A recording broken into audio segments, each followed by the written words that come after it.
네, 진심으로 반갑게 생각합니다. 이 성남시 관내에 있는 학교인데도 제가 여러분들 만날 기회가 많지가 않았어요. 그래도 오늘 이렇게 초청해 주셔서 정말로 감사드리고, 제가 여러분들한테 제가 딱 여러분 나이에 아들을 둘 가지고 있습니다. 군대 갔다가 제대를 해서 2학년에 복학한 요런 정도 나이. 되게 여러분하고 비슷하죠? 아마 3학년, 4학년 정도 해당이 될 것 같은데, 하여튼 너무 반갑습니다.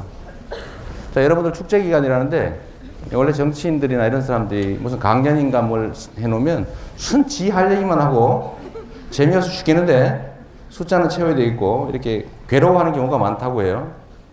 저는 그렇게 안 하도록 하겠습니다. 자, 여러분들한테 필요한 얘기를 좀 하도록 할게요. 자, 여러분한테 도움이 되는 얘기, 진짜로. 요즘 청년배당이라고 하는 얘기 들어보셨나요? 그런 것도 안 들어보면 어떡해. 여러분들을 위해서 있는 건데. 이 중에 트위터, SNS, 페이스북 뭐 이런 거 하는 사람 손 들어보세요.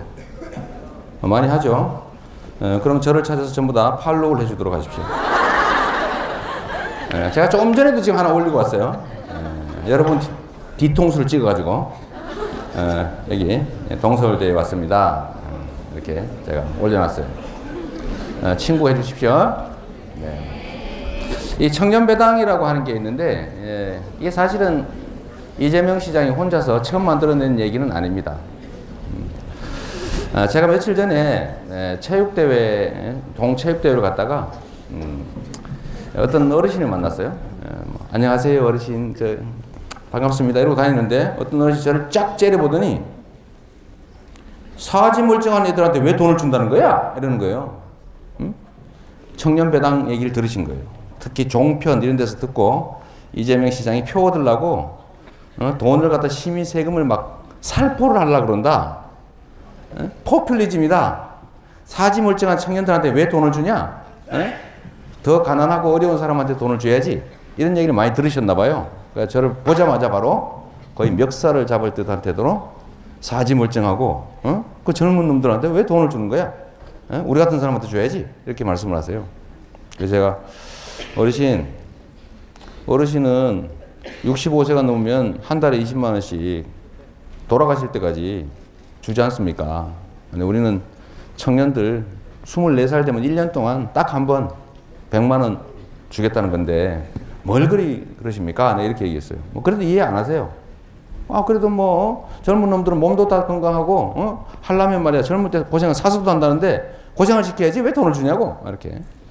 여러분도 동의하시죠 그 말에? 동의 안 하시죠? 갑자기 헷갈렸어요? 예, 성남시에서 이제 예산을 만들어 가지고 청소년 19세부터 24세까지가 법률상 청소년인데 이 청소년 중에서 청년에 해당하는 사람들이 너무 어렵다. 예, 너무 어려우니까 우리가 예산을 아껴 가지고 마련한 돈으로 분기별로 25만 원 정도씩 한 달에 한 8만 원, 9만 원 돼요. 예, 그 정도를 24세가 되면 1년에 4번 나눠서 주어서 그걸로 책도 사보고 친구들하고 여행도 좀 가고 커피도 마시고 굳이 내 용돈 부족해서 알바하느라고 공부도 못하는데 그런 걸 좀 대체할 수 있도록 해주자 했더니 젊은이들이 반대해요. 또 여러분도 반대하시는 분 계시죠? 돈을 왜 그런 데 쓰나 이러죠? 찬성하세요? 말이 없어 보니까. 총장님이 뒤에서 지키고 있으니까 학생들이 얼었나 봐요. 자유롭게 하시랍니다. 괜찮대. 하고 싶은 얘기. 여하튼 이게 우리나라 사회에서는 처음 듣는 얘기가 돼서 그런 거예요. 처음 듣는 얘기. 왜 청년들한테 돈을 주려고 그러나? 정부에서도 반대해요. 청년들한테는 일자리를 만들어줘야지. 왜 돈을 주려고 그러냐? 그럴듯하죠? 근데 시장이 일자리 만들 수 있어요, 없어요? 만들 수 있긴 해요. 청소하는 그런 거, 응? 청소하시는 환경비원 한 명 더 뽑으면 일자리 하나 더 만드는 거죠. 근데 그거야말로 예산 낭비 아니에요? 일자리 자체를 만드는 게 가능하면 그걸 만들지요. 근데 문제는 일자리를 중앙정부가 만들려고 해도 잘 안 됩니다. 여러분들 아마 졸업하고 취업할 때 되면 청년 고용 지원금 뭐 이런 거 해가지고 여러분과 같은 젊은 나이에 그 청년을 회사가 고용을 하면 한 달에 뭐 몇십만 원씩 돈을 도와주는 게 있어요. 지원해주는. 회사에 돈을 대주는 거예요. 그러면 그걸 받고 예를 들면 여러분한테는 실제로 한 150만 원에서 200만 원을 주는데 정부에서 한 50만 원 대주고 기업은 100만 원에서 150만 원만 주는 거예요. 그러니까 이익이 되잖아요. 젊은 사람은 써요. 근데 지원을 죽을 때까지 해주진 않아요. 한 2, 3년 하다 보면 지원금이 끊겨요. 그럼 그때부터 잘라버려요. 잘라버리고 또 새로 써요. 이렇게 하니까 일자리가 창출이 돼요, 안 돼요? 오히려 안 돼요. 이게 예산이 이 청년 일자리 예산이라고 하는 것만 해도 수천억이 들어가는데 실제로 여러분들이 느끼는 좋아지는 개선은 하나도 없죠. 연간 일자리 만드는 예산이 2조 원 가까이 되는데 몇 년 동안 계속 했거든요. 했는데 좋아졌어요? 나빠졌어요? 점점 나빠지고 있어요. 말해도 괜찮아요? 누가 안 때려요? 말해도 됩니다. 그러니까 이게 일자리 정책이라고 하는 게 청년 펀드 얼마 전에 만드셨어요. 우리 박근혜 대통령께서 여러분을 엄청 사랑하셔서 야 큰일 났다. 우리 청년들 도와줘야 되겠다. 그거 하시면서 청년 펀드 만드는데 알고 있어요? 신문 봐요 좀 제발. 예? 청년 펀드가 뭐냐? 나도 월급의 20%를 낼 테니까 자 우리 돈 좀 내가지고 청년을 도와주자. 이래가지고 지금 모금을 하고 있어요. 펀드를 만들었는데 한 60억 모였대요. 몇 달 동안 했는데 와? 60억까지 누구 코에 붙여요? 예? 원래 정책이라고 하는 건 권한을 가진 사람은 정책이라고 하는 것을 통해서 해야지 우리 기부 좀 해자, 돈 좀 모으자 이런 건 민간 운동가가 하는 거예요. 정말로 마음이 있으면 청년 문제를 해결할 길이 있어요. 어떻게 해결이 가능할까? 그야말로 일자리인데 이 일자리라고 하는 게 그냥 청년 고용해 주세요라고 얘기한다고 생기냐? 안 생깁니다.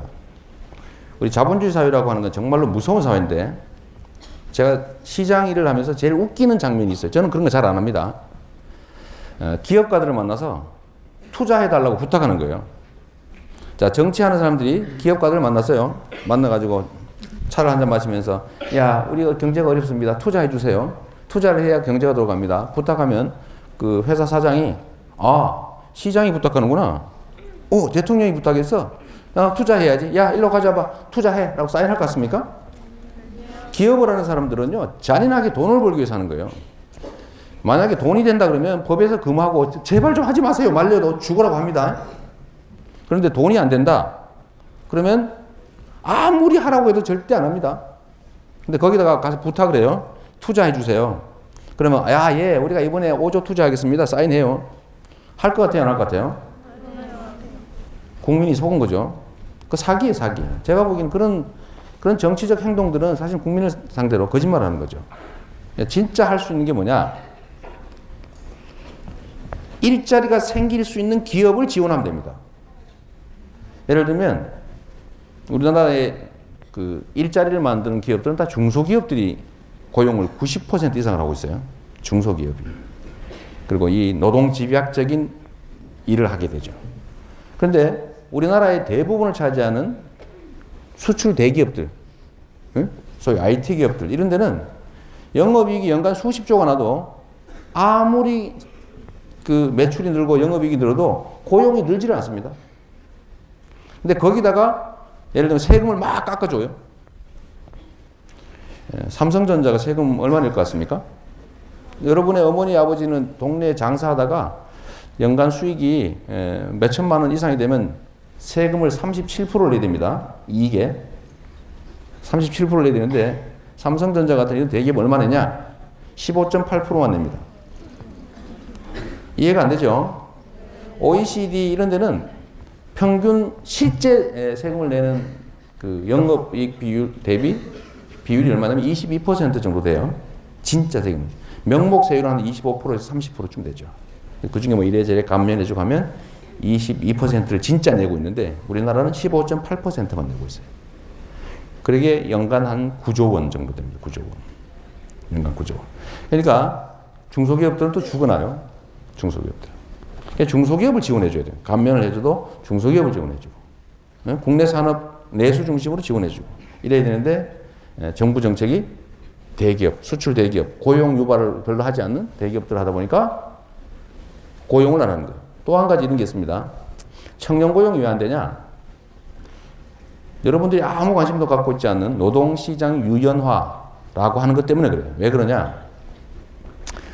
전에는 우리 교수님들이나 저 같은 사람들이 대학을 졸업할 때 졸업하면 웬만한 회사에 취업이 됐어요. 취업이 되면 정년까지 가는 거예요. 평생 고용하는 거죠. 정년이 보장되는.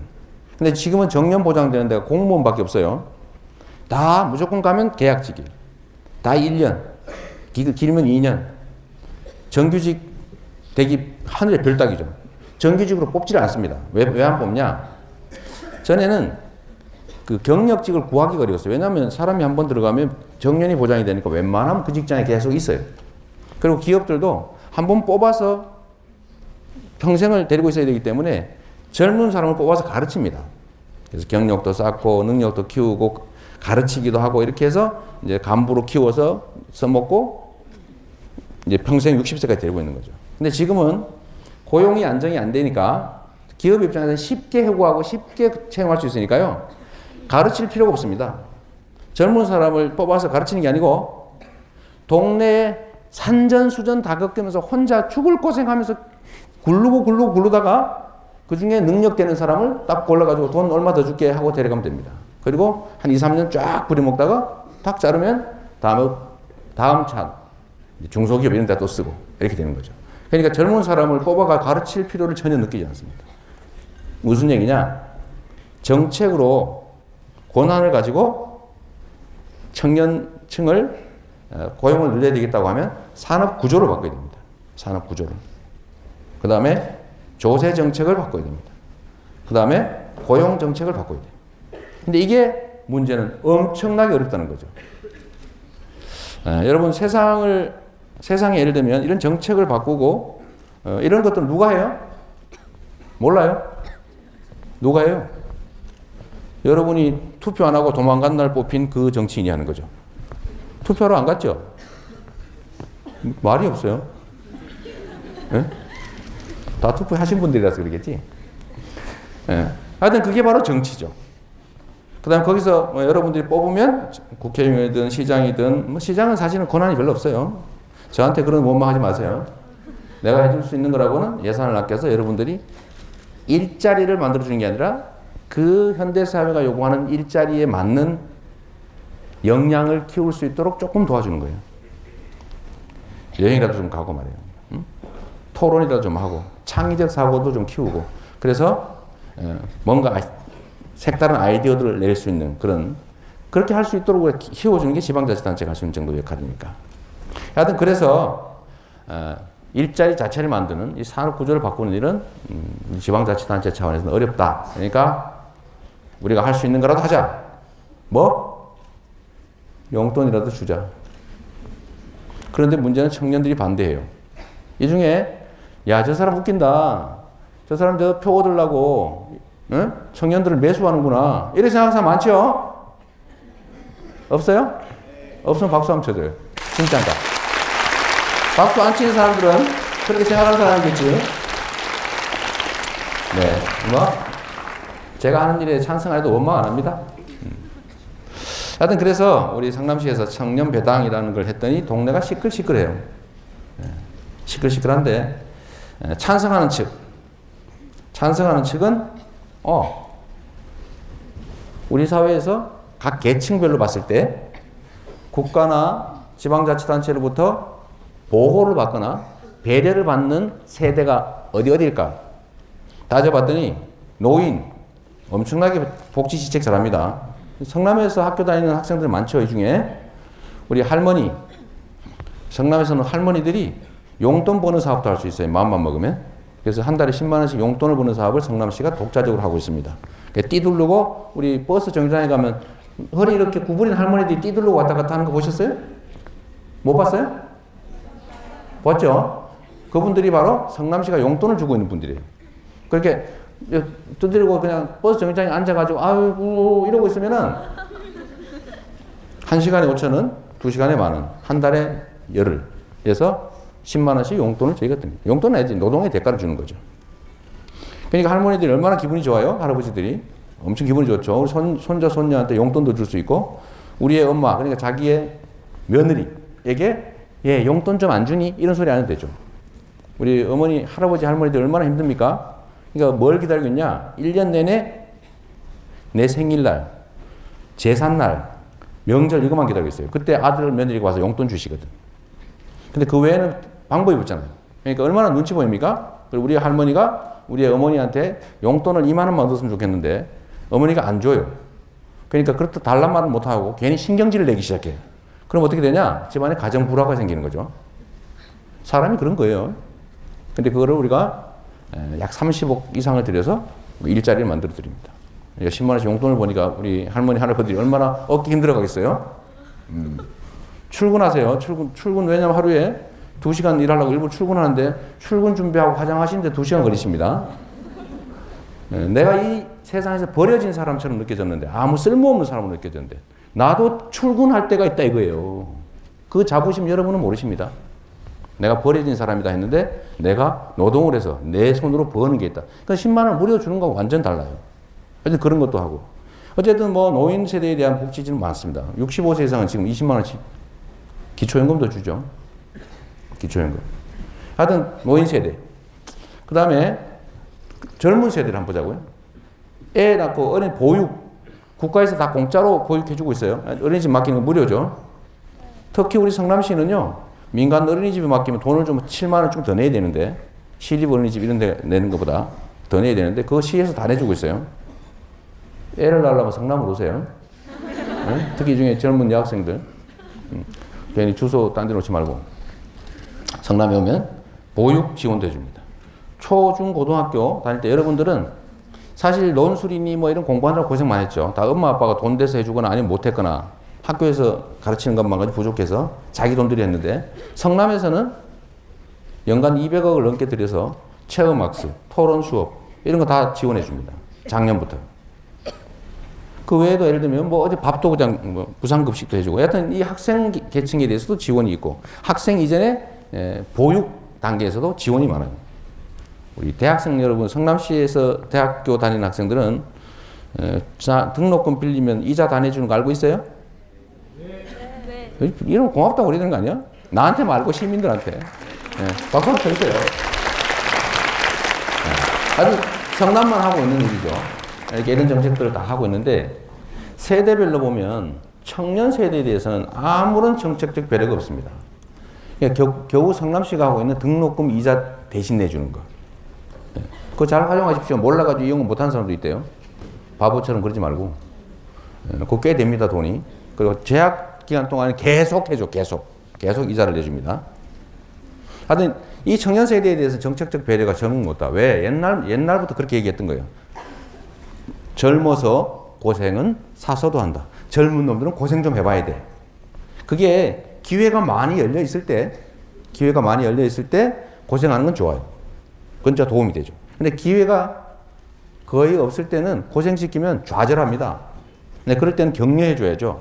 고생을 시킬 게 아니라 배려해줘야 된다. 그래서 딴 데는 못하지만 우리 성남시가 좀 하겠다고 했더니 정부에서 지금 막고 있어요. 정부에서. 여러분들은 젊은 세대들인데 제가 요새 이 젊은 세대들을 보면 참 안타까운 생각이 드는 게 하나 있습니다. 여러분은 여러분의 삶을 개선하기 위해서 개인적인 노력 많이 하시죠? 네? 진짜 노력 많이 하죠. 뭐 공부도 열심히 해야 될 뿐만 아니라 체력도 관리하고 짝도 잘 찾아야 되니까 그죠? 짝을 잘 찾아야 되니까 또 뭐 또 많이 하고 또 살도 빼야 되고 이런 노력을 진짜 많이 하세요. 그렇게 해서 자기의 삶이 개선이 되는데 문제는 세상이 개인이 아무리 노력해도 안 되는 게 있습니다. 그게 바로 구조화 시스템이에요. 구조화 시스템. 사람들은 다 그렇게 생각해요. 착한 사람 착해서 그렇죠. 내가 잘못되면 내가 모자라서 그렇지, 내가 열심히 안 해서 그렇지 이렇게 생각하게 돼 있어요. 물론 그게 겸손함의 표현일 수도 있지만 그러나 진짜는요 해도 안 되게 만들어진 시스템이 문제입니다. 해도 안 되게. 그 시스템을 바꿔야 돼요. 아까 얘기한 대로 정책의 방향을 바꿔야 됩니다. 특정 소수를 위한 정책을 할 것이냐, 다수 대중을 위한 정치를 할 것이냐. 누가 선택해야 된다면 다수 힘없는 사람들이 혜택 보는 정책을 해야 되는 게 윤리적으로 맞는데 현실적으로는 어떻습니까? 가진 힘센 사람 편 정책을 하게 돼 있어요. 그게 현실이죠. 그게 정치고. 이 시스템을 위해서 여러분들은 공익이라고 하는 게 세상 나와 관계없는 공적인 일이라고 하는 게 우리의 삶과 직접 관계없다고 생각하는 경향이 아주 강해요. 근데 이걸 인생을 살다 보면 그걸 체험으로 알게 돼 있습니다. 그게 바로 투표율이에요, 투표율. 여러분 투표 잘 안 해요, 그죠? 그래서 누가 저보고 그러더라고요. 야, 왜 돈을 청년들한테 갖다 살포하는 거야? 조선일보가 그렇게 썼어요. 사설에다가. 이재명 시장이 헬리콥터에서 돈을 뿌리듯이 돈을 살포를 한다고 이렇게 사설에다가. 근데 그걸 본 어르신들이 그러는 거죠. 진짜 그러네. 젊은이한테 돈을 살포를 하는구나, 저게. 그래서 제가 그때 반격을 했습니다. 뭐라고 반격했냐? 내가 표를 생각하면 노인 정책을 확대한다. 노인 정책. 아까 그런 거죠. 어르신들 뭐 이런저런 정책을 하지만 아까 얘기한 용돈 사업 너무 좋아하세요. 경쟁률이 막 엄청나게 치열해요. 1년에 9개월 하니까 90만 원 버는 거예요, 1년에. 그러니까 30억을 하면 3,000명이 혜택을 보는데 이걸 한 100억 하면요, 10,000명이 혜택을 볼 수 있는 거예요, 10,000명이. 그 10,000명이 한 달에 10만 원씩, 1년에 90만 원씩 돈을 버니까 얼마나 기분 좋겠어요? 그분들은 100% 찍습니다. 100%. 표정이 왜 그래? 응? 설마? 투표율 80%. 근데 청년들은 투표해봐야 20%대입니다. 희한해요. 20대는 20%, 꼭 20%대, 30% 투표율은 30%대예요. 진짜 희한해. 40대는 한 40%대, 50대는 한 50%대, 60대는 60, 70%대. 70대까지 한 70%대니까 60% 넘는 거죠. 희한하지 않습니까? 그러니까 이 정치라는 사람은 얼마나 영악하냐. 저도 정치인이죠. 표 되는 데다가 돈을 씁니다. 표 되는 데를 찾아가고 표 되는 데를 들여다보게 돼 있어요. 내가 살아남아야 되니까. 다음에 안 찍어주면 아웃되는데요. 내가 아무리 좋은 생각을 가지고 뭐예요? 그러니까 표 되는 데래요. 그래서 내가 진짜 그 생각하면 노인 정책을 하지, 노인 복지 정책을 확대하지, 표 얻으려고 젊은이 안 한다. 왜? 투표도 잘 안 하는 집단한테 내가 왜 하겠냐. 네? 내년에 저희가 24세, 3년 이상 성남에서 한 24세한테 100만 원을 주기로 했는데 100만 원을 지급하면 그 예산이 113억이 필요합니다.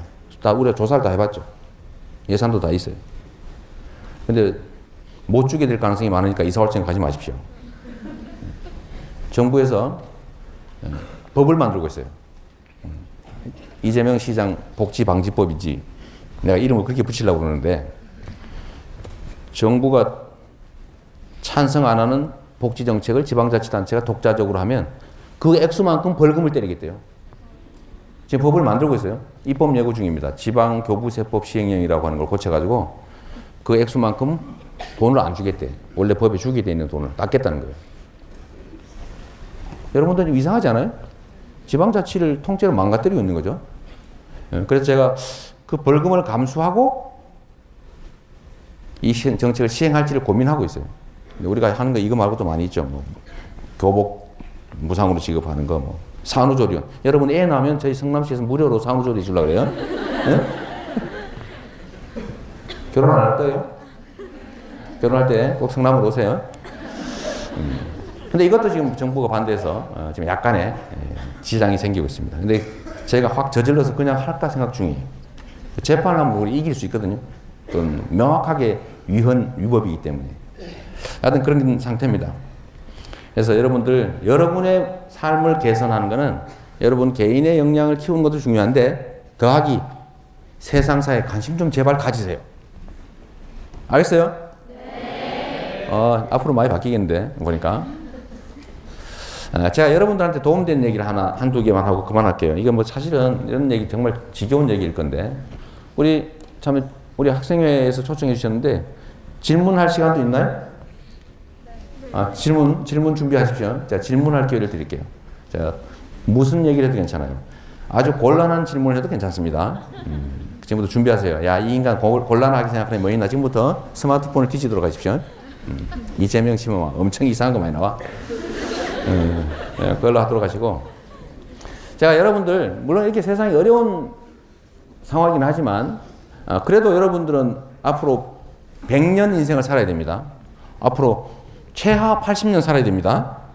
지금도 평균 수명이 80몇 살쯤 되는데, 여러분이 아마 이 세상을 하직하게 되는 건 그때쯤 되면 아마 평균 수명이 100세를 훨씬 넘어 있을 거예요.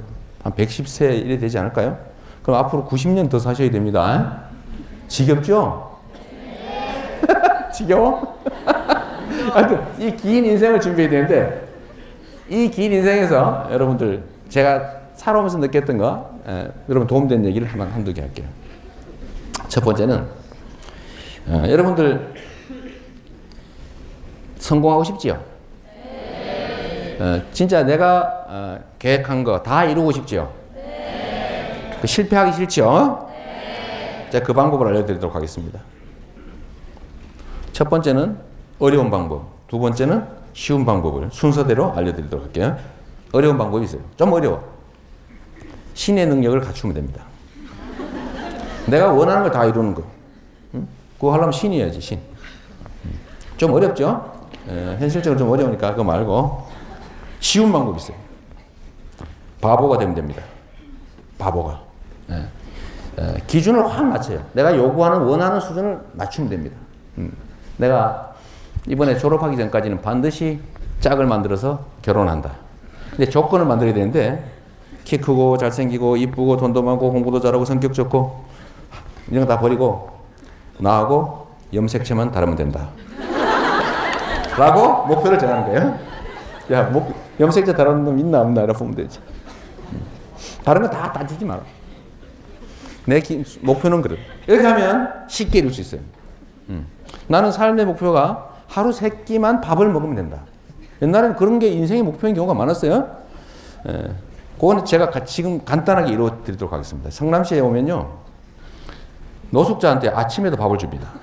저기 그 태평동에 있어요. 사랑마루라고. 제가 알려드리는 거예요, 미리. 뭐 사랑마루라고 있어요.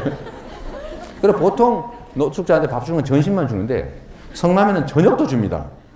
안나의 집이라고 모란에 있어요. 성남동에. 그러니까 아침, 점심, 저녁 다 해결할 수 있어요. 자, 다 해결했죠? 인생의 목표. 난 삼시세끼를 밥을 먹으면 된다. 다 먹을 수 있습니다. 무료로. 잠자는 게 걱정되십니까? 노숙자 쉼터도 있습니다. 모란에 2개나 있습니다. 2개. 고를 수 있어요. 자, 이렇게 목표를 아주 낮게 하면 다 이룰 수 있죠. 근데 이게 뭔 얘기냐면, 그래서 보통의 사람들은 자기가 최선을 다해서 겨우 이룰 수 있는 거를 이뤄야 재미가 있어요. 네? 그래서 총력을 다해도 이룰 동 말동한 걸 목표로 정하게 되어 있습니다. 그래서 그거를 갖다 출근하고 고생을 해서 해야 성취감이 생겨요. 그래야 행복해요. 그게 인간이에요. 그래서 삶에서 성공과 실패라고 하는 거는 불가피하게 반복될 수밖에 없다. 내 삶에서 실패를 제거하겠다는 생각 자체가 바보 같은 생각이죠. 불가능한 일이죠. 그러니까 실패를 삶의 일부로 받아들이세요. 어쩔 수 없어요. 물론 지금 상황이 너무 어리니까 실패 가능성이 너무 커서 좀 문제이긴 한데 그럼에도 불구하고 어차피 우리는 100세, 110세를 향해서 끊임없이 뭔가 목표를 설정하고 갔다가 그 목표를 못 이루고 또 다른 목표를 설정해서 또 갈 거예요. 근데 실패라고 하는 게 그러면 우리가 성공이 반대말 실패. 이게 실패는 그러면 잃은 거냐? 잃은 게 아닙니다. 절대로 잃은 게 아니에요. 그거는 다음 또 우리가 어쩔 수 없이 또 가야 돼. 이 새로운 도전, 새로운 시도가 없어지는 때가 언제냐? 죽을 때입니다. 죽을 때. 우울증 아세요? 우울증? 그게 삶의 목표가 사라지면 오는 거기도 하고 우울증이 생기면 삶의 목표가 사라지기도 해요. 그래서 요건 비밀인데 여러분한테만 알려주는 거예요. 분당에 잘 사는 동네에 투신 자살이 엄청 많습니다. 여러분 잘 몰라요. 안 가르쳐줘 절대로. 집값 떨어지기 때문에. 근데 유명인사가 하거나 이러면 이제 그건 나는 거죠. 근데 왜 그러냐? 특히 여성들이 많이 그러는데 물론 형편이 어려워서 자살하는 노인들도 있지만 그 말고 그럼 뭐 애 잘 키웠지, 남편 성공했지, 응? 다 결혼해가 애 낳고 다 나가서 하는데 보니까 더 할 게 없어요. 허망해요. 우울증이 와. 특히 여러분 어머니들 잘 챙겨주셔야 됩니다. 특히 자식들이 장성해가지고 다 독립하고 그러면요 하루 종일 한숨만 푹푹 쉬다가 결국은 병이 나서 에이 뭐 사나 죽으나 삶이 죽음이 다 그게 그거지 뭐 이렇게 되는 거예요. 이렇게 죽는 경우가 많습니다. 이건 뭐냐면 도전이 없으면 새로운 삶에 대한 의욕이 없으면 그때 죽은 거예요. 그러니까 끊임없이 도전할 수밖에 없다 우리가. 대신에 이런 거 하나, 실패를 하거나 성공을 했을 때 자세가 진짜 중요해요. 그 자세는 내가 뭔가 딱 최선을 다했는데 안 됐어. 그럴 때 야, 나는 해도 안 되는구나. 에이, 치아버리지 안 해. 이러면 진짜 끝나는 거죠. 근데 그동안에 내가 했던 것 중에서 내가 부족한 거, 또 좋았던 거 다 챙겨서 다시 새로운 시작을 할 때 그걸 재료로 쓰면 그거는 남는 거죠. 뻔한 얘기죠. 근데 그 뻔한 얘기를 여러분한테 해드리는 이유는 진짜 중요하기 때문에 그래요. 여러분들은 앞으로 끊임없이 그 일을 가게 되었습니다. 또 한 가지는요, 이 선택하는 기술. 여러분 고민 많으시죠? 고민. 이 고민 많을 때 이 고민을 해결하는 방법을 내가 하나 알려드릴게요. 사람들은 야, 그 선배 중에 내가 남자친구를 하나 사귀어야 되겠는데 하나는 놈은 키가 크고 잘생겼는데 멍청해. 하나는 좀 똑똑하긴 하고 착한데 못생기고 키도 작고 좀 그래. 막 배도 볼록 나오고. 이럴 때 고민될 수 있죠. 근데 이 고민이라고 하는 거 있잖아요. 선택해야 될 때, 뭔가 결단해야 될 때 고민이라고 하는 거는 이 골라야 될 선택이 여러 가지가 무게가 비슷할 때 고민이 되는 거예요. 이게 비슷하지 않다. 사람은 워낙 합리적인 존재라서요. 딱 봐가지고 아니 키 크고 잘생기고 이쁘고 돈 많고 나한테 잘해주면 그쪽 선택하지 왜 그런 건 고민이 안 되죠. 그런데 비슷할 때 그 가치가 그 선택의 잠재적 가치가 비슷할 때 이걸 할까 저걸 할까 차라리 돌아갈까 이렇게 고민을 하게 되는 거죠. 근데 이 고민이 심할 때가 있어요. 근데 그 심한 건 어떤 거냐면 그 두 개의 가치가 너무나 비슷해서 안 골라지는 사태를 말하는 거죠. 그럴 때는 어떻게 고르면 됩니까? 연필 굴리기 하면 됩니다. 가지고 왼쪽 오른쪽 딱 놓고 연필을 딱 세운 다음에 넘어지는 쪽을 선택하도록 하십시오. 저는 뭐 다른 방법으로 좀 저질스러운 방법으로 선택을 했는데 손바닥에 침을 탁 뱉어가지고 탁 쳐보는 거예요. 그거 해봤어요? 그런 거 하지 마세요. 예, 좀 지저분해. 연필 굴리기. 응? 예. 어떤 걸 선택해도 그럴 경우 똑같습니다. 그럴 때는 아무거나 선택하세요. 대신에 결론은 뭐냐면 그 선택을 하고 난 다음에 그 선택에 최선을 다하면 좋은 선택 되는 거고 최선을 다하지 않고 어리버리하고 적당히 하면 잘못한 선택이 되는 거예요. 최선을 다하지 않으면 스스로 이렇게 생각이 돼 있어요. 내가 최선을 다하지 않았다고 생각하기 어렵거든. 이기적이기 때문에. 내가 선택을 잘못한 거로 생각합니다. 그때 저 길로 갔더라면 차라리 좋았을 것을. 이 노래 가사가 아니고. 응? 이리 갈까 저리 갈까 차라리 돌아갈까 할 때 내 절로 갔어야 되는데 라고 생각하는 거는 자기를 합리화하는 거예요. 근데 최선을 다하면 그렇지 않습니다. 최선을 다하면 아까 얘기했죠. 사람은 목표를 설정할 때 최선을 다하면 겨우 이룰 수 있는 걸 정하게 돼 있어요. 근데 최선을 다하지 않으면 되겠어요? 안 되겠어요? 당연히 안 돼요. 최선을 다해도 될까 말까 하는 걸 정하는데 최선을 다해도 안 되는 걸 최선을 다하지 않으면 당연히 안 되죠. 그러니까 선택은 아무렇게나 하세요. 그거 가지고 시간 보내지 마십시오. 뭘 선택해도 똑같다. 그리고 마지막 요 얘기만 하고 끝낼게요. 드디어 졸기 시작했어요. 진짜 어렵네. 자, 제가 좀 전에 피터 비숍이라고 하는 교수를 만나고 왔어요. 혹시 들어봤어요? 피터 비숍. 지금 빨리 쳐보세요. 스마트폰으로. 엘빈 토플러 이래로 미래학자로 뭐 상당히 두각을 나타내는 세계적인 석학이라고 그래요. 성남에 이제 강연을 저희가 초청을 했습니다. 지금 성남시청에서 이걸 사람들이 듣고 있어요. 한 600명 정도. 근데 이 양반 듣고 있는데 이 양반이 하는 일이 뭐냐 하면 미래를 우리가 어떻게 준비할까요? 여러분하고 관계가 있습니다. 제가 여러분들한테 돈 버는 방법을 가르쳐 주도록 하겠습니다. 지금부터. 눈 번쩍? 돈 버는 법. 관심 없어요? 가르쳐 줄게요. 네, 돈 버는 법. 이거 진짜 중요한 거예요. 이 돈을 버는 방법은 세상이 필요로 하는 능력을 가지고 있으면 돈을 벌게 되어 있습니다. 옛날에 농사 지을 때는요, 힘센 사람이 최고였죠. 그러니까 힘센 사람, 삽질 잘하면 되는 거죠. 큰 칼을 휘두를 수 있는 사람이 좋아. 조그만 칼로 이렇게 하면 뭐예요? 큰 걸로 휙. 이게 바로 누구예요? 장비야, 장비. 무식하긴 하지만 힘을 잘 써. 그때는 그랬는데 그 다음에 산업사회로 전환이 되면서 이 힘쓰는 거는 기계가 대신하게 됐죠. 그럼 그때는 뭔 능력이 필요합니까? 머리가 좋아야 돼, 머리가. 이 머리가 좋아야 되는데 이 머리 좋은 사람들이 이제 분석도 하고 외우기도 하는 거죠. 우리가 졸업할 때는 시험을 이런 걸 봤어요. 대학에서 졸업하고 취업 시험을 볼 때 두 가지만 딱 봤어요. 한 개, 영어. 두 번째, 일반 상식. 일반 상식 책을 이만큼 놓고 외우는 거예요. 사전을 외우는 거예요, 사전을. 세계에서 가장 높은 산의 높이는, 세계에서 가장 긴 강의 길이는, 이 중에서 뭐 세계 3대 폭포가 아닌 것은, 나프타의 뜻은, 이런 것들을 외워가지고 시험을 봤습니다. 그걸로 채용을 했어요. 왜? 많이 외우는 게 능력이었어요. 근데 지금은 어떻게 됐어요? 이게 완전히 바뀌어버렸습니다. 많이 외우면 능력자예요? 그럼 바보짓이어서 스마트폰으로 찾아보면 되는데, 제가 무슨 얘기를 하면 지금 다 손가락으로 몰래 뒤져보고 있어요. 저 사람 말이 맞나 안 맞나? 지금은 머리에 입력을 할 필요가 없어요. 입력을. 지금은 뭘 잘해야 됩니까? 질문을 잘해야 돼요. 질문을. 질문을 하면 답은 정해져 있어요. 이걸 바로 창의적 사고라고 합니다. 창의적 사고. 남들이 생각하지 못하는 거. 그러니까 논리적으로 분석하고 답을 내고 이거는 컴퓨터가 다 하기 때문에 여러분은 그런 데 투자하면 망하게 돼 있어요. 그래서 어떤 일이 벌어졌냐? 지금 인문학가들이 다 망하고 있어요. 인문학들. 지금은 뭘 해야 되냐면 기술, 생산 능력, 유통 능력, 자본 다 갖춰져 있어요. 아이디어만 잘 만들어내면 돈이 됩니다. 이 중에 쉽게 돈 버는 법 가르친다는데 예를 하나 들어볼게요. 여러분 엄마, 아빠 원래 남자가 여자 좋아하지요? 아닌가 봐. 여러분은 아니에요? 동성을 좋아하시나 봐.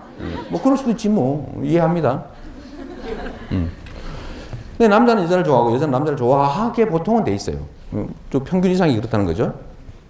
그런데 우리의 엄마들이 과연 총각을 좋아할까? 학생 어머니 총각 좋아할 것 같아요? 모욕적이지? 아무도 그 생각을 안 한 거죠. 우리의 엄마가 설마. 근데 누군가가 그걸 알아냈어요. 분명히 엄마도 총각을 좋아한다. 요걸 알아내가지고 뭘 했냐? 야채 가게를 만들었습니다. 옛날에는 야채 가게가요, 전부 다 나주상에, 경북상에, 뭐 이래가지고 거기 주인이 옷에 흙 다 묻혀가지고 깨지지 해가지고 물건을 팔았어요. 누구 엄마? 이러면서 팔았어요. 근데 어떤 사람이 딱 아이디어 생각한 거예요. 이름을 총각내 야채 가게로 바꿨어요. 그리고 그 총각내 야채 가게에서는 젊은 남자가 팔아다. 여자가 팔면 안 되게 됐어요. 그러니까 젊은 남자들이 예쁘게 딱 갖춰가지고 총각내 야채 가게 이름을 붙여놓고 야채를 팔다 보니까 동네 우리의 어머니들이 자꾸 글로 끌려가기 시작한 거예요. 자꾸 슬슬슬. 나도 모르게 안 가야 되는데 자꾸 가죠. 무섭거든요. 그래가지고 요즘은 야채 가게는 총각내 야채 가게 석권을 하고 있습니다. 그래서 또 다른 게 생기고 있어요. 총각내 정육점 생겼어요. 요새 정육점 가면 다 젊은 남자가 팔고 있습니다. 가봤어요, 심부름? 심부름 좀 가보세요. 그래야 세상을 알지. 시장이 그렇게 변하고 있어요. 그래서 총각내 야채 가게 만든 사람은 내가 개인적으로 그 사람 전혀 모르는데 체인점이에요. 총각내 야채 가게 이름을 가지고 가게를 하나 내려면 돈을 줘야 돼. 이 사람은 가만히 앉아가지고 가게 하나 늘어날 때마다 돈을 차곡차곡 받고 있어요. 아마 엄청 부자일 거예요. 아마. 아이디어 한 개로. 카톡이죠, 카톡. 카톡 회사가 성남에 있어요. 카톡에 울림이 만약에 띠르르릉, 띵동 이런 거 있으면 썼겠어요, 안 썼겠어요? 까톡. 에이? 재밌잖아.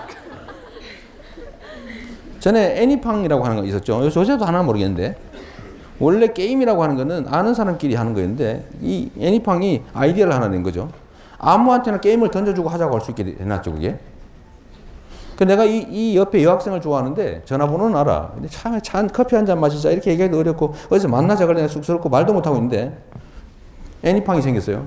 그 하나 보내주고 게임 한번 합시다. 저쪽에도 마음이 있어. 그래 게임 한번 합시다. 그럼 친해지는 거죠. 사람들 사이에 너무 외롭고 소통이 어려우니까 그 도구를 던져준 거예요. 그러니까 그거 엄청나게 퍼졌죠. 엄청난 돈을 벌었습니다. 투자한 거 없어요. 옛날에 여러분들 여기 게임 학과도 있던데 제가 갤러그 대마왕이에요. 갤러그 모르죠? 뭐 알 리가 없지. 있어요. 이거. 이렇게 합니다. 제가 그걸 300만 점까지 하는 사람이 있는데 한 시간에 한 100만 점한테 1시간 걸려요. 한 바퀴 돌리면 100만 점이야. 세 바퀴 돌리면 3시간. 내가 50원짜리 오락실 넣고 막 하다 주인한테 쫓겨나고 많이 그랬는데 그 갤러그라고 하는 그 프로그램이 나름 그때는 엄청나게 잘 만든 프로그램이었죠. 근데 요즘은 그거보다 아까 애니팡 이런 거 정말 별거 아닙니다. 근데 그 게임 기능에다가 사람들 사이에 필요한 거를 딱 찾아내는 거예요. 아, 사람들이 외로워하는구나. 서로 주고받을 수 있게 쉽게 사람들끼리 접촉할 수 있게 해주면서 이거 엄청 퍼지겠구나. 그거 해서 성공하는 거죠. 아이디어. 요즘 세상에는 외우고 분석하고 합리적으로 예측하고 이거는 사람한테 안 맡깁니다. 옛날에 이런 걸 사람들한테 맡기는 게 일자리가 사실 많았어요. 근데 이건 누가 해요 요새?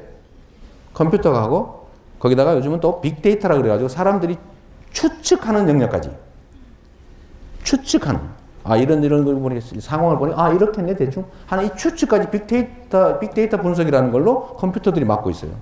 그러니까 지금은 뭘 해야 되냐? 그 컴퓨터를 부려먹는 그런 게 진짜 능력입니다. 그러니까 창의적 사고를 가져야 된다. 세상을 좀 색다른 시각으로 볼 능력을 가져야 된다. 삐딱하게 보라는 게 아닙니다. 색다르게. 삐딱하게 보는 것도 색다르게 하나겠죠. 자, 그 전에 돈 버는 방법은 여기까지 하도록 하겠습니다. 여러분들이 대학 다닐 때 많이 만나고 많이 얘기하고 많이 경험하고 그거 중요해요. 교수님이 시키는 거 막 외우는 거 이런 거 하지 마세요. 교수님 죄송합니다. 근데 교수님들 사실 요즘 주로 하시는 말씀이 그거예요. 생각을 키우는 교육을 하고 계시죠. 하여튼 재미있는 얘기 됐는데 여기까지 저는 마치도록 하고 여러분 질문 기회를 드리도록 할게요. 고맙습니다. 네. 자, 준비했어요? 곤란한 질문? 위에도. 네. 질문을 원하시는 분은 손을 먼저 들어주시면 되고요. 네. 마이크맨 어디 계시죠? 마이크맨. 네, 마이크맨이. 네. 마이크맨이 마음대로 갖다 주도록 하시죠. 아무나. 네, 마이크맨의 선택을 네. 하겠습니다. 손을 들어주세요. 네, 말씀하시죠. 네.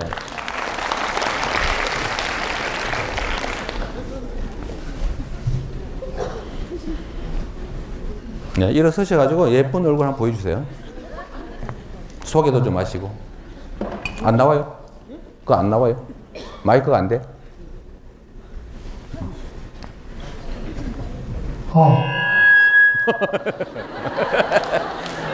약간의 개그 소질이 있어요.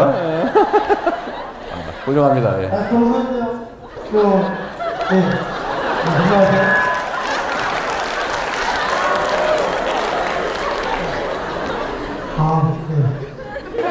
최근에 역사 교과서 국정화 논란이 일어나고 있는데 성남시 장로님은 어떻게 생각하시는지 궁금합니다.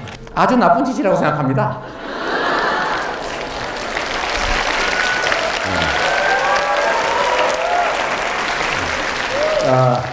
이 중에 1배 있죠, 1배. 분명히 있어.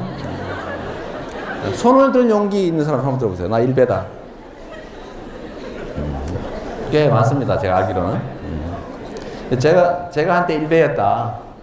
라고 얘기했다고 요새 일간 베스트에서 이재명이 일밍했다. 1배이면 커밍아웃 했다를 줄여서 일밍이라고 그러는데요. 그래가지고 막 좋다, 우리 편 생겼다 그러기도 하고 저놈이 또 사기치는구나 그러면서 막 싸우고 있다고. 저도 1배에 들어가 봅니다, 가끔씩. 그 1배에서 하는 중요한 얘기 중에 하나 이런 게 있어요. 제가 1배였다라고 하는 이유도 있는데 광주 민주화 운동이라고 한 법적으로 민주화 운동이었다라고 규정되어 있죠. 보상법도 있고 뭐 예우법도 있고 있는데 이게 북한군하고 손을 잡고 나라를 뒤엎으려고 폭동을 일으켰다라고 주장하는 사람들이 이제 일간 베스트 저장소에 많습니다. 1배라고 그러죠, 보통. 근데 이 사람들은 이제 광주에서 진짜 우리나라 민주주의를 위해서 희생했던 사람, 그 억울하게 군사 쿠데타를 하면서 그 희생자로 총 쏘고 칼로 찌르고 개머리판으로 때리고 이래서 죽였던 사람들을 반역 폭도들로 지금도 여전히 그렇게 주장하고 있죠. 얼마나 억울하겠어요, 당사자 입장에서는. 근데 제가 81년까지 성남에서 공장 생활을 했는데, 어릴 때 돈이 없어서 학교를 못 갔죠, 중고등학교를. 그냥 공장을 다녔는데 그때 광주 민주화운동, 그때도 말로는 광주 사태라고 하는 일이 벌어진 겁니다. 그래서 그때는 저는 그렇게 알았죠. 방송이나 뭐 언론, 뭐 온 동네에서 다 그렇게 가르쳤으니까. 광주 사태는 폭도였다, 폭동이었다 라고 가르쳤으니 저도 그렇게 생각했고, 그래서 이 정말 나쁜 사람들이다 이거. 응? 전라도 말이야. 응? 그래가지고 저도 남 욕을 하기도 했죠. 그리고 대학을 갔는데 아닌 거예요. 전혀 아닌 거죠. 소수의 군인들이 좀 잘 먹고 잘 살아보겠다는 아주 그런 저열한 욕망 때문에 그 희생자들로 억울한 사람들을 쏴 죽였던 사건이었죠. 그리고 난 다음에 그 죽은 사람들의 가족들을 폭도라고 매도하면서 두 번째 죽이고 있었는데 그거를 제가 같이 했던 거예요. 그래서 제가 대학을 가서 깊이 반성했죠. 첫 번째는 너무 창피했어요. 너무 창피했어요. 뭘 모르고 그 억울한 사람들한테 욕을 했던 사실이. 두 번째는 너무 미안했어요. 그 사람들한테. 세 번째는 하나 깨달은 게 이겁니다. 사람이라고 하는 거는 주입되는 정보에 의해서 판단할 수밖에 없구나. 그래서 밥을 골고루 먹어야 건강해지듯이 입장이라는 것도 한쪽만 얘기를 쭉 입력하면 결국 거기에 따라서 갈 수밖에 없구나. 내가 가장 경멸에 맞지 않던 그 사람들의 편을 들어서 내가 그들의 군사로, 병사로 행동했던 거죠. 정신적 노예. 이렇게 되고. 그래서 내가 저도 한때 일베였습니다 라고 했더니 일베들이 엄청 저를 반기고 있어요. 근데 이 역사 교과서 국정화 문제가 사실은 비슷합니다. 요즘은 다양성의 시대, 아까 얘기한 대로 천편일률적인 것은 의미가 없어요. 예를 들어 예측 가능한 일들, 반복되는 일들, 이런 것들은 이제 기계들이 대신하기 때문에 사람들한테는 정말 독창적이고 다양하고 창의적이고 개성 있는 그런 사고와 행동이 꼭 필요합니다. 그래야 세상이 발전을 하는데, 특히 역사에 대한 역사적 사실들에 대해서는 입장에 따라 너무 다를 수 있어요. 예를 들면 딱 이런 거죠. 일본이 대한민국에 쌀을 수입했느냐 뺏어갔느냐, 이런 논쟁. 그래서 일부 요새 누가 그랬죠. 일제는 조선의 쌀을 수탈한 것이 아니라 수출했던 거다. 좀 싸게. 비슷하죠. 아니 실제로 공짜로 뺏어간 건 아니니까. 아주 싼 가격에 가져서 우리 조선 사람들이 쌀값이 폭등을 해가지고 실제로 되게 어려워졌죠. 그러니까 그거를 뺏어가 수탈이라고 교과서에 쓸 거냐, 수출이라고 쓸 거냐, 이거는 다양한 해석이 가능합니다. 수출이라고 생각하면 그렇게 생각할 수 있는 거죠. 수탈이라고 생각하면 그렇게 생각할 수 있는 거죠. 일본이 예를 들면 대한민국에 조선에다 철도 놨다, 도로 깎았다, 뭐 신장로, 이게 한국을 도와주기 위해서 근대화에 기여했느냐라고 볼 수도 있는 거고, 또는 한국을 좀 더 효과적으로 지배하고 좀 더 많이 뺏어가기 위해서 만든 수단이다, 이렇게 볼 수도 있는 거죠. 이건 입장은 다양할 수 있어요. 어느 한쪽을 강요하면 안 되는 거죠. 대한민국의 근대화라고 하는 게 예를 들면 그 독재냐, 아니면 먹고 살기 위해서 산업 드라이브 정책을 하다 보니까 할 수 없이 벌어진 그냥 부수적인 잘못이냐, 이것도 입장이 다양할 수 있는 거죠. 그래서 역사에 대한 해석, 입장은 다양할 수 있고, 그거는 각자가 선택할 수 있어야 돼요. 국민들이 나는 이쪽 한번 볼래, 난 저쪽 거 볼래. 그래서 둘이서 막 싸워. 뭐 결론 안 나면 각자 그렇게 생각하고 살면 되지 뭐. 그런데 단 한 가지의 역사적 입장을 정리를 해가지고 전 국민에게 똑같이 입력을 해주겠다. 이제 고등학교 되면 싹 그걸 외워야 되는 거예요. 외워서 시험 봐야 돼. 누군가 뭐라고 정할지 모르지만 국가가 정한 일방적인 의견을 국민에게 싸그리 그대로 입력한다. 이게 뭡니까? 전체주의지. 다양성을 말살하죠. 그러니까 이건 해서는 안 되는 거예요. 그냥 북한만 하고 있는 거예요. 북한만. 북한, 베트남. 어차피 베트남 이번에 안 한대. 취소한대 이제. 이거 아니다 이래가지고. 방글라데시. 이런 데만 하고 있어요. 근데 이걸 국정화하겠다. 저는 그게 내용이 뭐하고는 다르게 단 한 개의 입장을 국민 전원에게 입력을 하겠다는 발상 자체가 황당무계하다고 생각합니다. 그래서 저는 나쁜 거라고 생각해요. 네. 답이 됐나요? 네, 또, 네. 너무 말씀 많이 하셔서. 감사합니다. 네. 이런 착한 분도 계시구나. 네, 감사합니다. 저희 두 번째 질문 바로 손 번쩍 들어주세요.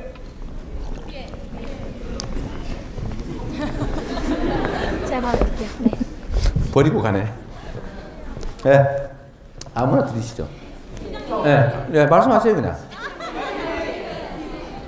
마이크면 어디 갔어? 예, 아무나 말씀하세요. 예.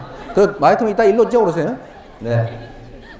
정서대학교 아, 말해도 됩니까? 어디? 아니 저기 아니 저기. 예.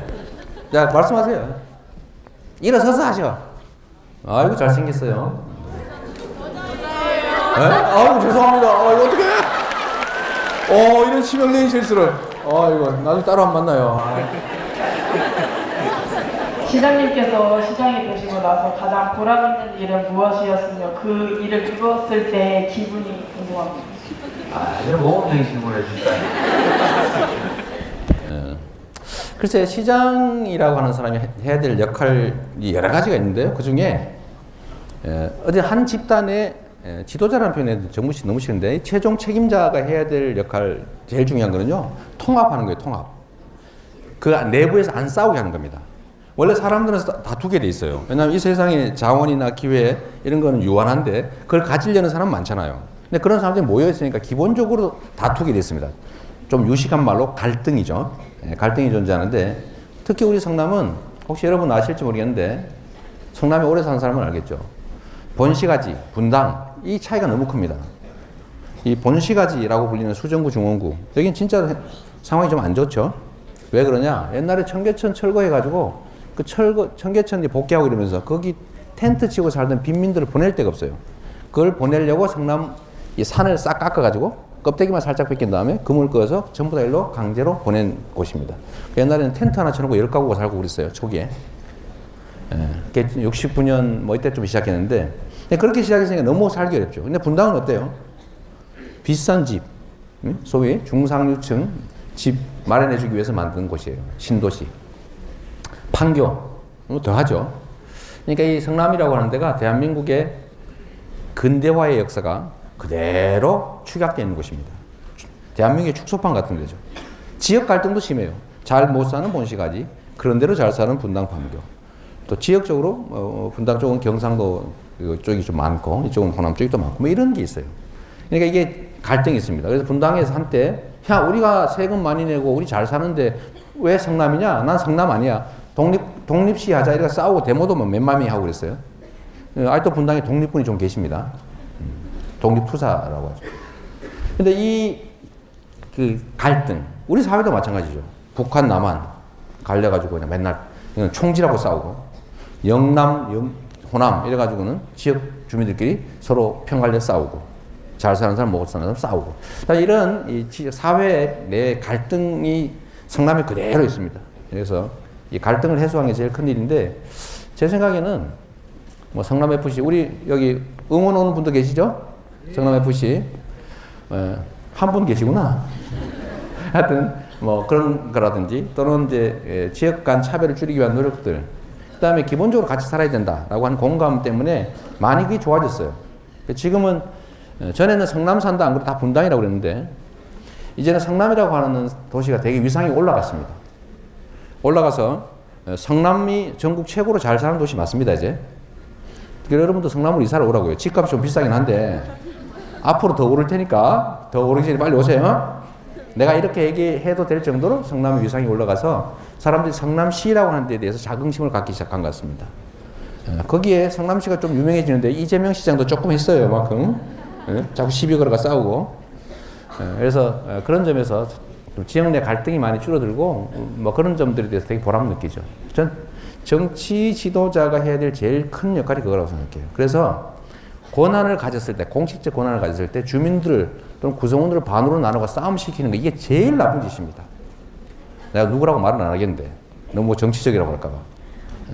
하여튼 다투지 않게 하는 게 책임자, 지도자의 역할입니다. 네, 또 이번에 이쪽에 할까요? 이쪽에 너무 많아요. 우리 저 두 학생한테 기회를 한번 주면 어떨까요? 여학생죠, 여학생. 둘이서 합의해가지고 한 분만 하세요. 그 뒤에.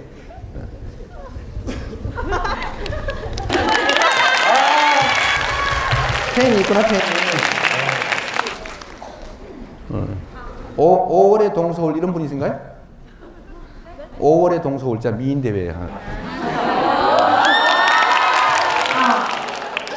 저는 아동보육과 고등학교 재학 중인 성남에 사는 학생인데요. 잘 부탁합니다.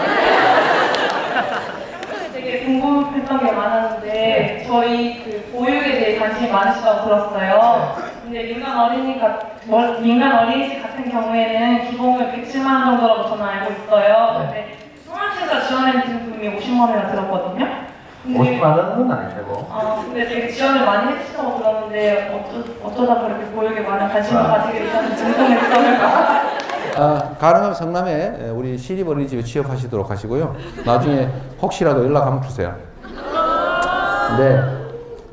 우리 동서울대에서 이 복지, 시립복지학과 뭐 이런 데서 많이 지역사회 관심을 많이 가지는데 그 어린이집을 포함한 이 보육 문제는 사실은 되게 심각한 문제입니다. 우리나라가 이 사회가 영속하려면 애를 낳아야 될 거 아니에요.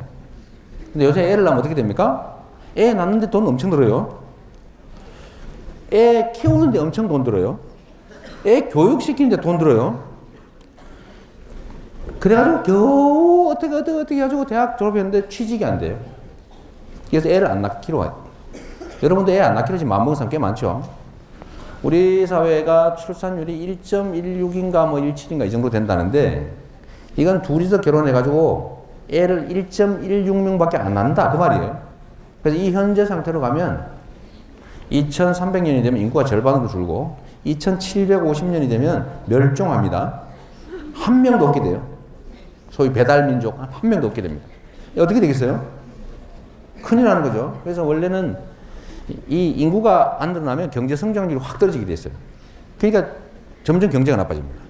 그래서 여기 원래 인구 성장률, 그러니까 이 출산율을 올리기 위해서 프랑스 같은 데는 애를 낳으면 한 명당 무조건 50만 원씩 매달 애 클 때까지 준대요. 얼마인지는 요것도 바뀌었겠지. 그래서 그건 애를 5명 낳으면 배 두드리고 살 수 있는 정도는 아니지만 사는데 지장이 없답니다. 교육비, 뭐 이런 모육비 이런 게 지원을 너무 잘해주는 거죠. 근데 우리나라는 그걸 너무 안 해요. 너무 안 해서 애 낳으면 지 혼자 다 알아서 키워야 돼요. 그리고 취직 못하면 그만이에요. 그러니까 우리의 부모들이 우리 지금 현재 우리 자녀 세대를 보면서 얼마나 고민이 많습니까? 저도 진짜 고민돼 죽겠습니다. 여러분하고 똑같은 아들이 둘이 있는데 좀 딸이면 좀 나았을 텐데 하필이면 재수없게 아들만 둘러버린 거예요. 네? 이런 경우가 제일 나쁜 거거든요, 이게 사실. 근데 어쨌든 이 아이들을 보면서 이게 도대체 어떻게 사나 걱정이 드는 판인데 모두가 그러고 있거든요. 그러니까 이걸 해결해 줘야 된다. 그래서 부담을 줄여서 출산율을 높여서 우리 사회가 조금 더 영속할 수 있도록 해야 된다. 그래서 그 중에 하나가 교육 지원하는 거, 보육 지원하는 거, 출산 지원하는 거. 그리고 이번에 저희가 하려고 하는 게 이제 청년 배당을 포함한 청년 지원이에요. 이게 그냥 즉흥적으로 하는 일이 아니라 나름 체계적으로 하고 있는 겁니다. 그러니까 보육 지원은 나름대로 잘 됐어요. 그래서 다른 데 어린이집 가지 마시고 성남으로 꼭 취직해야 돼요. 왜냐? 성남시에서 15만 원 더 줘, 시에서. 그리고 다른 이런저런 지원 때문에 아까 얘기한 한 50만 원 차이가 난다는 이유가 시에서 지원하는 게 한 15만 원 정도 있고요. 또 민간 어린이집은 1인당 모나들이 부모가 내는 돈을 시가 다 내주고 있어요. 차액 보육료 다 내, 진짜 무상으로 다 해. 그러니까 그런 것도 어린이집이죠. 또 어린이집에 저희 시설 개선비 지원해줘요. 이걸 엄청나게 많이 지원을 해주니까 어린이집에서 고용하는 선생님한테 잘해줄 수 있는 거예요. 나 왜 이걸 해주냐면 자꾸 애를 꼬집더라고. 애를 키우면서 성질나니까. 애를 꼬집지 마라. 그래서 꼬집지 말라니까 이러더라니까요. 힘들어 죽겠는데 신경질 할 때 가끔씩 그럴 수밖에 없다. 이렇게. 물론 그게 말한 건 아니지만. 근무 환경이 너무 열악하고 힘드니까 애들한테 정성을 못 쏟는 거죠. 그래서 그 환경을 개선해 줘야 된다. 그러니까 선생도 좋고 부모도 좋고. 그래서 저희가 지원을 많이 하고 있는 거예요. 가능하면 성남으로 오시는데 문제는 이게 또 여러분들한테 관계가 있어요. 이 학생의 관계가 있는데 지금 성남시에 독자적으로 이렇게 지원하고 있는 복지시책을 중앙정부에서 얼마 전에 다 폐지하라고 명령이 나왔어요. 그래서 내가 안 한다 그랬어요. 아이고, 야, 우리가 예산 아껴서 하는데 무슨 소리 하는 거야. 그랬더니 아까 얘기했죠. 법을 만들고 있어요. 이거 폐지 안 하면 그 액수만큼 벌금을 때리는 법을 지금 만들고 있어요. 그러니까 여러분들이 그거를 좀 막아주십시오. 막아주는 방법이 뭐냐? 댓글 좀 달아주세요. 이게 실천이죠. 사람들은 우리 사회를 위해서 내가 뭘 기여할 수 있냐. 아까 내가 공공기여 얘기를 하니까 그럼 내가 뭐 하고 출마해야 되냐? 뭐 선거운동 다녀야 되냐? 그거 필요 없습니다. 기사 보고 내가 공감하면 댓글 한번 눌러주고 공감 한번 눌러주고요. 페이스북 이런 데 좋은 글 있으면 좋아요 한번 눌러주고 댓글 한번 달아주고 댓글 중에 마음에 드는 거 있으면 누르면 그게 다음에 메인으로 올라갑니다. 네이버에. 그러면 다른 사람이 봐요. 아, 맞네. 그럼 그게 여론이에요. 우리 여론을 만든다고 하는 게 별거예요. 내가 하고 싶은 얘기를 하는 거지. 손가락으로 한 번씩. 스마트폰에 기사 좀 내 마음에 드는 게 있으면 꼭 좋아요 한번 눌러주세요. 그래야 기자들이 기사를 쓰지. 그리고 그게 세상에 국민의 의견이 되는 거예요. 이 작은 것들을 해줘야죠. 그거 좀 해주세요. 네, 저희가 잘 지켜낼 테니까. 또 이번에 이쪽 줄 한번 합시다. 이쪽 줄. 억울하니까. 이 중간에 서 있는 이 중립지대에 있는 분은 뭐예요? 이 중립지대 분을 합시다. 이게 노래 가신 것 같은데. 그 다음에 이쪽에 한번 시간이 어떤가 모르겠는데. 안녕하십니까. 다 돼가네. 네. 서울대 디지털 전자과학부서 네. 정자동에 살고 있고요. 아이고 잘 부탁합니다. 주민등록도 돼 있겠지요? 시장님께 질문을 하고 싶었던 그 작성이 왔는데 네. 오늘 답을 얻었고요. 딱 궁금한 게 있어서 말씀드립니다. 그 시장님의 그 중고등학교를 나오시고 대학교를 검정고시로 가시고 나는데 갑자기 그런 이유가 어떤 계기? 아 그래요? 이분 학생 얘기는 뭐냐면 이게 학교도 못 가고 중학교 고등학교 검정고시 해가지고 공장 다니다가 대학을 갔는데 그 갑자기 왜 그런 생각을 했냐 이렇게 지금 물어보는 거예요.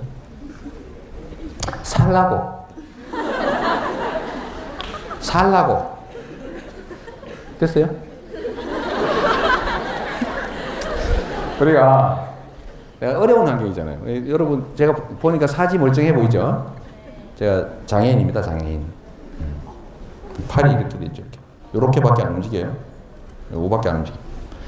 프레스 공으로 일하다가 프레스 사고로 팔이 다 부셔지는 바람에 이렇게 장애인이 됐어요. 더 어려운 시기를 보냈는데 어떻게 대학을 갈 수 있었냐? 사는 길이 그거밖에 없더라고요. 내가 공장을 다니면서 그때는 군사정권 시절이라 군복입은 관리자한테 엄청나게 많이 맞았습니다. 출근할 때 한 번 맞고 퇴근할 때 한 번 맞고 이렇게 했어요. 줄 세워놓고 여러분보다 훨씬 어린 그때 다 그런 어린 애들이었어요. 소년 노동자들이죠. 라미제라블까지는 아니지만 하여튼 때리고 맞고 그랬는데 거기를 탈출하고 싶었어요. 거기를 탈출해서 안 맞고 좀 나도 관리자가 되거나 좀 이렇게 좀 그 폭력적인 상황에서 벗어나고 싶었습니다. 그래서 보니까 공장 관리자가 고졸이길래 고졸되면 저거 되나 보다 이래가지고 중고학교 고등학교 검정고시 열심히 했는데 잘 안 되더라고요. 그래서 뭐 대학 입학할 때 그때 본고사가 폐지되면서 대학 학력고사 점수 높으면 뭐 대학에서 등록금 면제해주고 월급 주는 그런 학교가 있더라고요. 그거 생겼어요. 81년에. 그래서 그 보고 월급 받고 대학 가기로 해가지고 죽으라고 공부해가지고 제가 대학을 돈을 받고 갔죠. 여러분들 공부하는 방법 얘기했어요. 그거 하나 알려드릴까요? 공부하는 법. 왕도. 공부의 왕도. 제가 공장 노동자 하다가 시험 봐서 돈 받고 대학 갔으니 공부를 잘했겠죠. 그러니까 공부의 왕도를 알려드리도록 하겠습니다. 죽도록 하면 됩니다. 죽도록. 제가 그 시간이 없으니까 낮에는 공장을 다니고 밤에는 이제 독서실에서 혼자 공부를 했는데 자꾸 졸리잖아요. 그러니까 앉아야 공부를 하잖아요. 앉아기 위해서 온갖 노력을 했는데 그 중에 하나가 이런 노력을 해봤어요.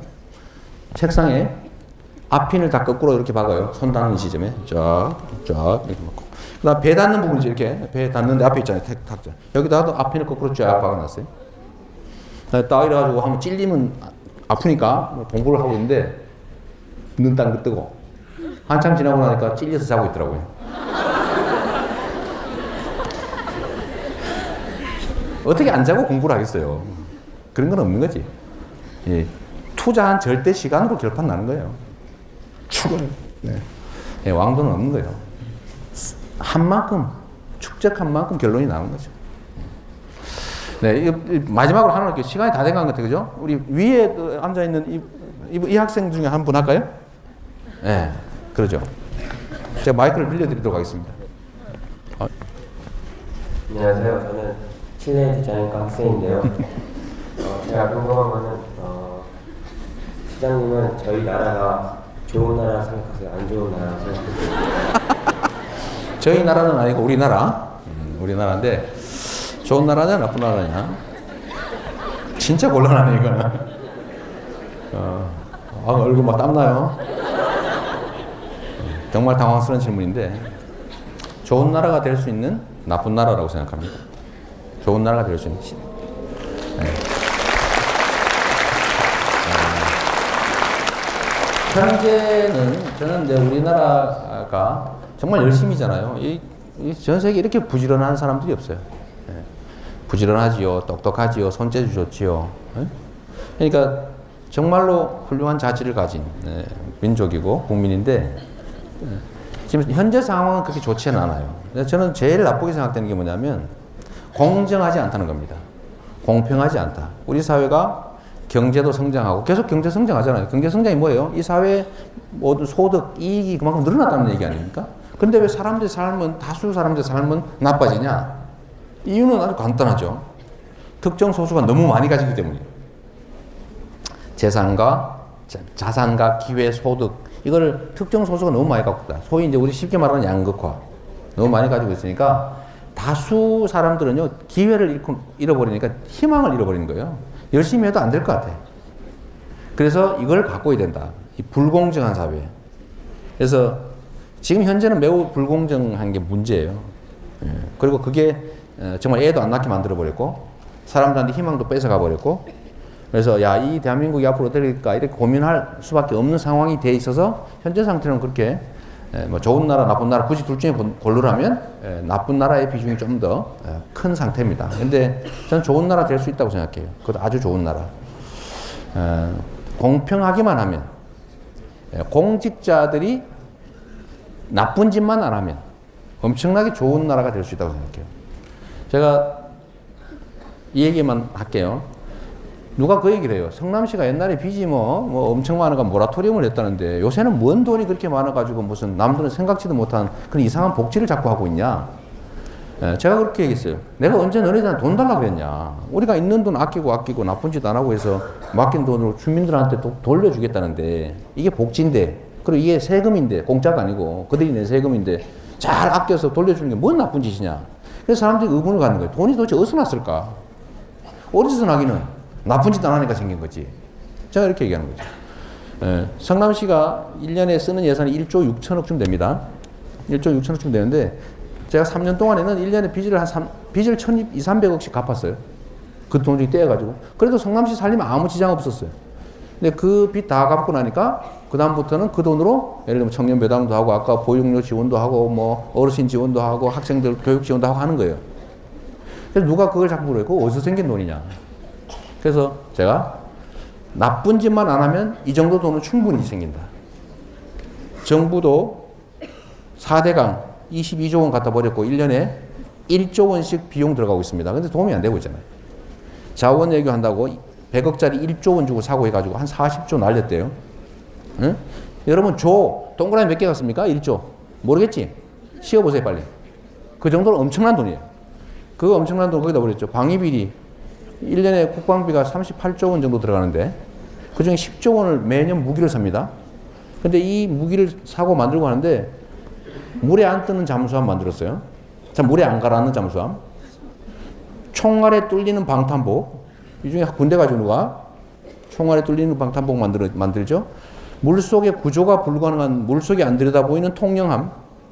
1,590억 주고 만들었는데 물속을 못 들여다보고 저것만 달아놨대잖아. 어군 탐지기. 그러니까 낚시밖에 못해. 1,590억을 주고 만들었는데 공격 헬기를 만들었는데 이 공격 헬기가 채공 시간이 짧아가지고 공격하러 가다가 야 시간 됐다 집에 가자 빨리 기름 넣어 이래 이런 거 만들려고 돈을 막 수조씩 갖다 버려본 거예요. 지금 네바다 사막에 미국에서 40년 전에 개발한 대잠 초계기라고 있어요. 잠수함 잡는 비행기. 40년 전에 개발해가 지금 쓸모가 없어가지고 네바다 사막에 페인트 칠해가지고 녹슬지 말라고 보관하고 있는 비행기가 있어요. 그거를 12대 대당 600억씩 주고 사오기로 결정했습니다. 그래서 누가 그랬어요? 40년 전 비행기인데 그럼 40년 그 이후에 개발된 그 초계기를 피하려고 만든 잠수함은 어떻게 하려고 그러냐? 이렇게 물어보니까 북한은 40년 이후에 만든 잠수함이 없단다. 이렇게 변명했어요. 황당하죠?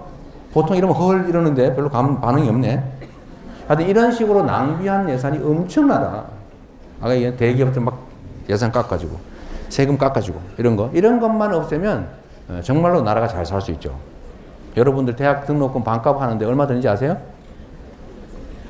4조 원이면 됩니다. 4조 원인데 이 4조 원이 얼마냐? 1년에 기업들한테 감세해 주는 돈의 반도 안 돼요. 예? 그러니까 돈은 얼마든지 있다는 거죠. 그래서 그렇게 되면 진짜 좋은 나라 될 수 있어요. 자, 답이 너무 길었죠? 제가 그 빙자해가지고 내가 하고 싶은 얘기 좀 했습니다. 감사합니다. 네, 고생했습니다.